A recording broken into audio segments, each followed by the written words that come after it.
প্রধানমন্ত্রী তারেক রহমানের জন্য ত্রিপুরার বিখ্যাত কিউ জাতের প্রায় 780 কেজি আনারস উপহার পাঠিয়েছেন ভারতের ত্রিপুরা রাজ্যের মুখ্যমন্ত্রী ডক্টর মানিক সাহা। বুধবার দুপুরে আখাউড়া চেকপোস্ট দিয়ে বাংলাদেশে পাঠানো হয়।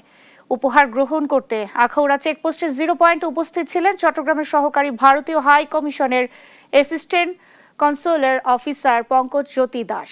এ সময় ত্রিপুরা সরকারের পক্ষে উপস্থিত ছিলেন কৃষি ও কৃষক কল্যাণ দপ্তরের সচিব অপূর্ব রায়, পরিচাল ডক্টর ফণী ভূষণ সহ অন্যরা।